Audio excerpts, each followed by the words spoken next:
How to change background to black on TradingView. Are you guys facing issue to change a background on TradingView? If that's so, then this video might help you out. Without further ado, let's get started.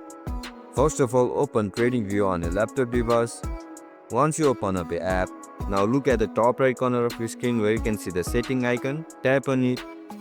Once you click on it, you'll be provided with multiple options. Just click on canvas. Once you click on canvas, you can see background and grid lines. You are looking to change background, right? Now go over background and choose the color black. Again, repeat the same process for next one. Click on black. So as you guys can see, our background has been already changed to black. To save the setting, click on OK. And that's it guys, that's how we're gonna change our TradingView background to black. If you guys found this video helpful, don't forget to like, share and subscribe to our channel. See you in the next one. Bye bye.